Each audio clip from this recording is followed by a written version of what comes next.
leyes, normas, acuerdos, instrumentos para las mejores relaciones en la ciudad. Son las 10:37 de la mañana y nosotros fascinados de tener acá a un amigo en el estudio, sobre todo porque él siempre nos trae datos interesantísimos. Y él, bueno, porque es abogado, a mí me gusta siempre estar asesorada, a mí me gusta siempre delegar en las personas que saben consultar. No hay nada peor de creérsela que uno lo sabe todo, ¿no?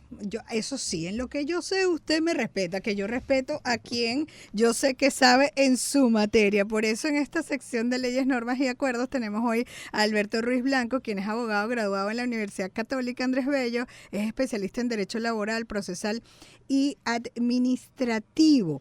Con él hoy vamos a invitar a que lo sigan en su Instagram, @Alberto Ruiz Blanco, Twitter, @Alberto Ruiz B17.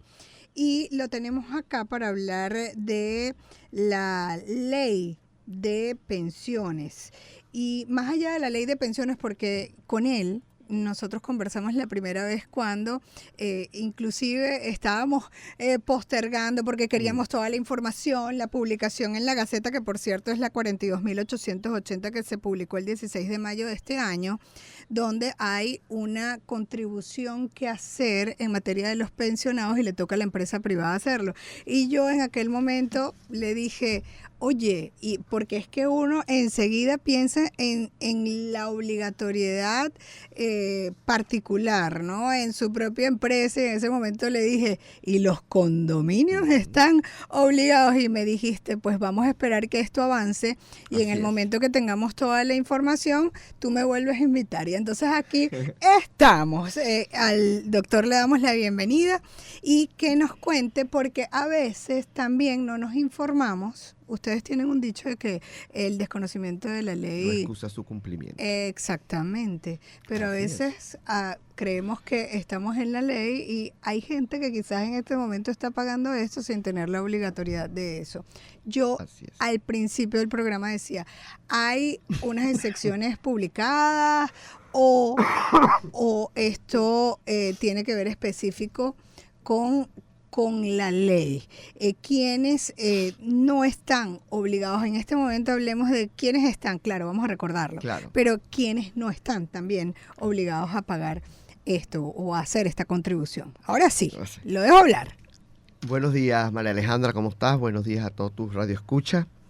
Bueno, lo que primero que tenemos que señalar es quiénes son los obligados, ¿no? Conforme a la ley. Y conforme a la ley, en su artículo 6, Ley de Protección de las Pensiones de Seguridad Social frente al bloqueo imperialista, están obligados todas aquellas personas jurídicas, cualquier otra sociedad de personas, incluidas irregulares o de hecho, de carácter privado. Primera condición, carácter privado. Empresa privada, sector privado. Segundo, sector privado, sí. Segundo, estén domiciliadas o no en la República de Venezuela, que realicen actividades económicas en el territorio nacional. ¿Y cómo es eso que no están en Venezuela y van a pagar? Porque puede haber empresas que desarrollan alguna actividad económica, pero su sede principal puede estar fuera del territorio. Pero la actividad económica es en Venezuela. Pero la actividad económica la hacen en Venezuela. Ok, muy claro. Esas empresas o esas personas jurídicas que, como digo, primero tienen que ser privadas, de carácter privado, y segundo, que realicen actividades económicas. Eso es lo que en materia jurídica podríamos llamar, es el supuesto de hecho de la norma. Esos son los sujetos pasivos del tributo. Lo que esté fuera de esa cajita, persona privada y que no realice actividad económica, no entra dentro de ese supuesto de hecho y por tanto queda excluido automáticamente del pago de ese tributo. Traducir. Realizar actividad económica. Si hay un privado registrado, hay una actividad económica. ¿O qué significa, aunque esté registrado, no llevar adelante una actividad económica? ¿Es tener utilidad, por ejemplo? ¿Es eso? No, realizar actividad económica no necesariamente implica tener utilidad, porque puedes tener pérdida y aún así vas a pagar el tributo. Porque al fin y al cabo el tributo se paga conforme a tu nómina laboral, conforme a lo que le pagas a los trabajadores. Luego podemos conversar de ese tema. Pero digamos que realizas cualquier tipo de actividad económica. Vendes productos, prestas algún servicio de tipo económico, etcétera. A eso es que se refiere, que tú tengas de una u otra manera un ingreso económico por tu actividad. Más, luego lo veremos después, no necesariamente si tú no eres una empresa privada o no estás dentro del sector privado, tú quedas excluido del pago del tributo. Por ejemplo, las empresas del Estado. Las empresas del Estado, que a pesar de poder tener un tipo de actividad económica, al ser del Estado, al tener un capital social de la República o cualquier Estado, cualquier instituto autónomo, quedan excluidos, por ejemplo, de este tributo. Hay también el sector de emprendimiento que estaba inscrito en el registro, que entiendo que está exento.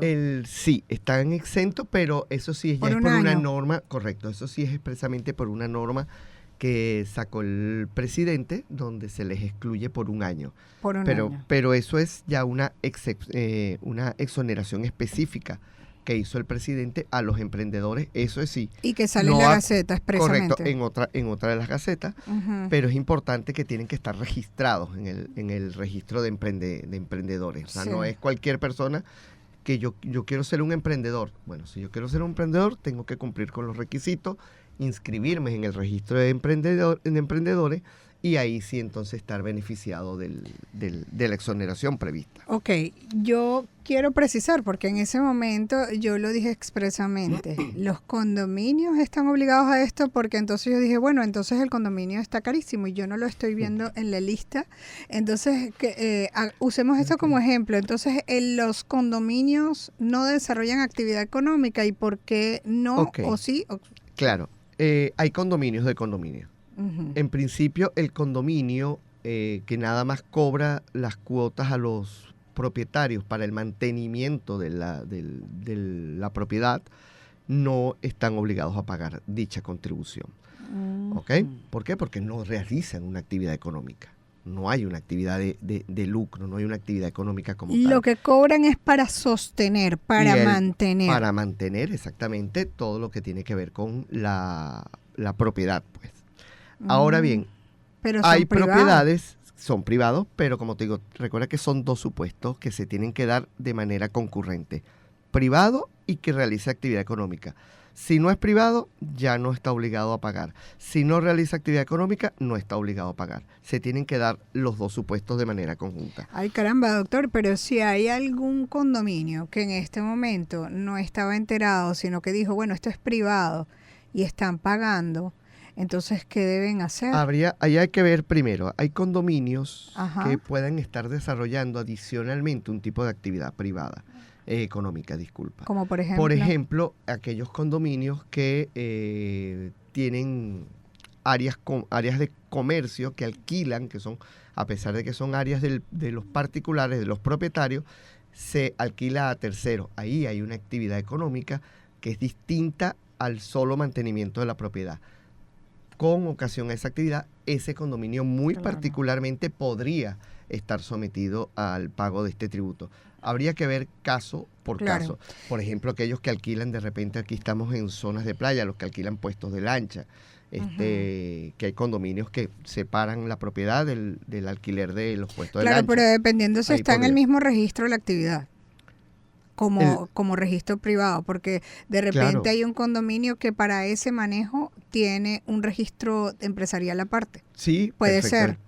Sí. No hay ningún inconveniente para ello. A mí me preocupa, y nosotros estamos aquí para apoyar a quienes nos escuchan, el caso en específico de aquel que estaba desinformado, que como condominio, como usándolo como ejemplo, porque podemos ver otros ejemplos al regreso, aquel que ya empezó a pagar, porque yo no sé si el CENIAT le va a decir a este condominio, no, usted no está obligado, y yo me aparecí con el pago para cumplir. Entonces yo no sé si hay esos casos en el CENIAT donde te digan, no pague, que usted no está obligado. Yo no creo que eso exista. Entonces de repente se incurrió en el error, se está pagando, entonces ahora cómo yo me salgo de esto, cómo lo explico ante el CENIAT, qué debo hacer, además de, bueno, quizás buscar a nuestro doctor Alberto Ruiz para que lo asesore. Son las 10:46, así que vamos, y esto nos los cuenta después de la pausa.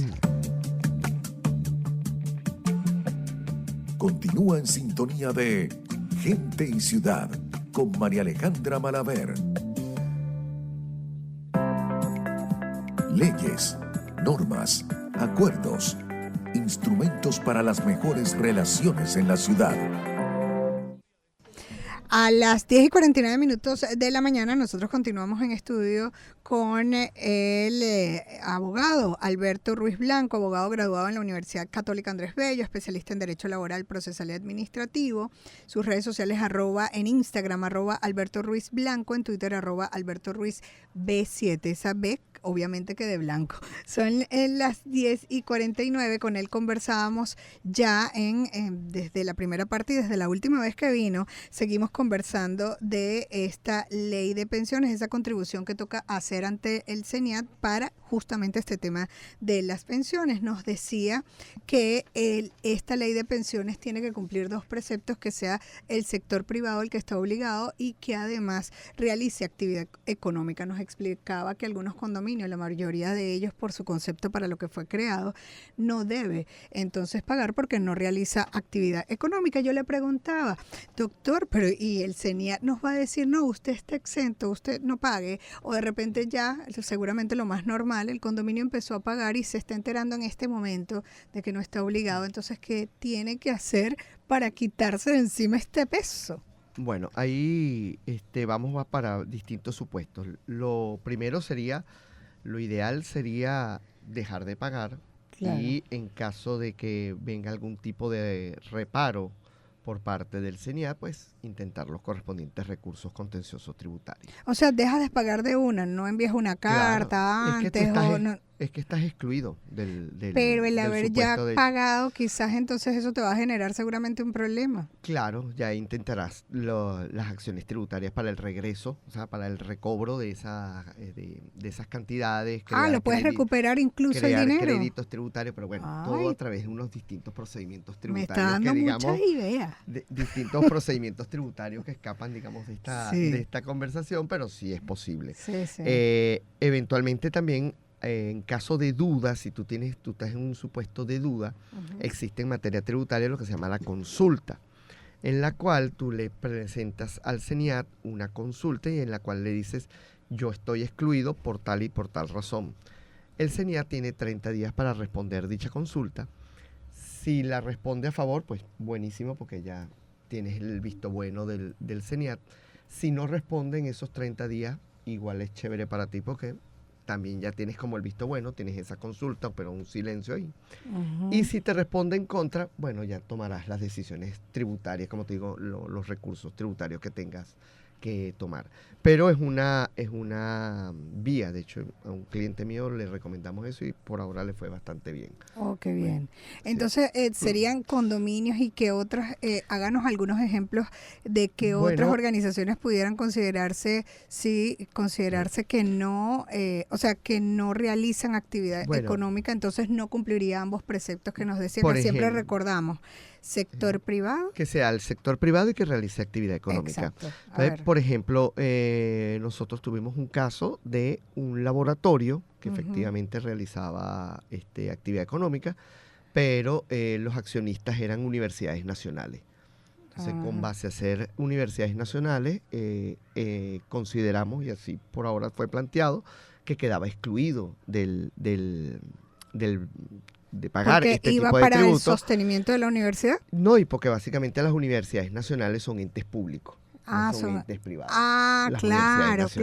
Entonces quedas excluido. Pero quizás mucho de lo que realizan ahí también es para investigación. Correcto, así es. También podríamos haber un supuesto que no sé si lo ha planteado el CENIAT o no, pero es interesante, los colegios profesionales, porque los colegios profesionales de una u otra manera tienen una naturaleza de ente público, de carácter corporativo, pero al fin y al cabo un ente público, creado por ley. Por lo tanto, en nuestra consideración, en nuestra opinión, los colegios profesionales, habría que revisar cada una de las leyes, pero en líneas generales estarían excluidos del pago de este tributo. Y todos serían considerados entes públicos, porque hay algunos que están registrados de manera privada, pero lo que cobran es para su sostenimiento. Así es, tal cual. Primero habría que ver la naturaleza jurídica de cada una de ellos, pero con base a la Constitución y de cada una de las leyes, Por ejemplo, la ley del Colegio de Ingenieros establece expresamente que es un ente público el Colegio de Ingenieros. Y adicionalmente a eso, normalmente lo lógico es que los colegios son creados para el resguardo de los derechos de sus afiliados. Entonces, normalmente no desarrollan una actividad económica. Sí, en el caso del Colegio de Ingenieros fue creado por ley y sí, es considerado igual que el Colegio del ente público. Abogado, igual que el Colegio de Contadores, igual que el Colegio de Farmacéutas. Son entes públicos corporativos que, si bien no forman parte de la estructura del Estado, son entes públicos de naturaleza pública y quedarían excluidos, por tanto, del pago de este tributo. Es nuestra consideración. Excelente dato. Ya me voy con un dato también para la Junta Directiva del Colegio de Ingenieros, lo digo expresamente, pero son las 10:54. Yo le mencionaba a la audiencia que la primera vez que nos visitó esperamos que fuera publicado en Gaceta y verificar todos los datos, la Gaceta 42.880 del 16 de mayo del 2024. Lleva ya un tiempito esto rodando. En el camino fue creado el Ministerio de los Abuelos, no sé si los fondos van por allí, o sea, ¿qué podemos decir del desarrollo de esta ley hasta la fecha? Bueno, hasta la fecha lo que podemos decir es que el tributo se mantiene en $130 lo mínimo, aun cuando hay unas discrepancias en cuanto a la base legal que sostiene ese monto. Tú debes de declarar $130 que cada empleado cobra como mínimo. Como mínimo cobra 130. La base mínima es $130. Pero eso puede ser la suma de todos los bonos, o sea, algo de eso llamado como salario integral. Ingreso. Ingreso. Exactamente. Ok, ¿cómo lo Así defines? es, así es. $130 es lo mínimo que debes pagar por cada uno de los trabajadores.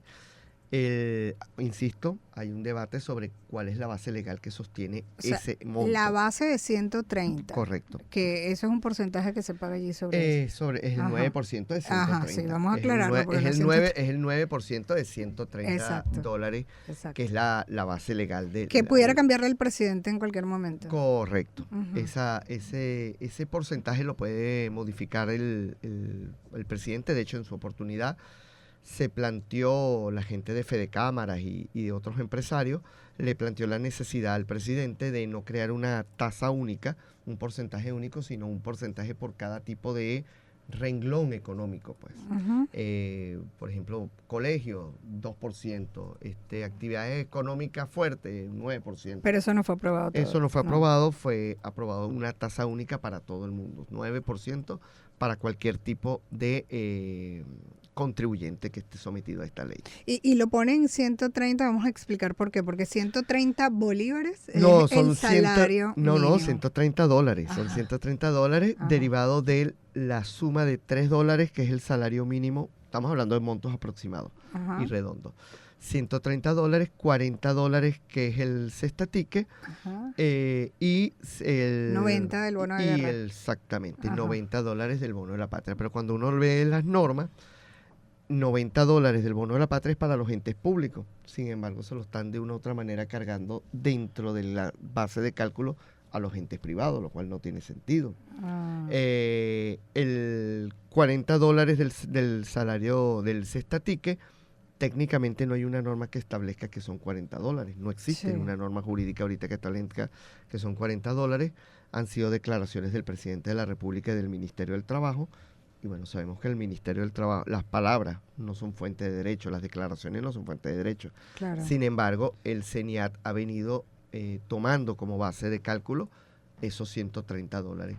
Sí, y esto, el tema del cestatique ha venido rodando ahora como una obligación, porque esto era a un bono de alimentación, que quizás en algunas empresas donde dan la alimentación, pues se podía comprobar con facturas. ¿Cómo esto es en este momento, un poco para actualizar? Correcto, bueno, más bien se invirtió. Antes era, como tú decías, la obligación era en especie, es decir, había que darle la alimentación a los trabajadores. Exacto. Pero luego ha venido todo este desfase económico, desde el 2013, 2014, ha venido ese desfase económico. Donde la gente quiere platicar en mano. Y se dio la preferencia, más bien ahora, al aspecto económico, al aspecto monetario, y se permite que se pague en efectivo. E incluso hay una norma que si tú le venías dando el bono alimentación en especie, se lo tienes que seguir dando y adicionalmente el cestatique.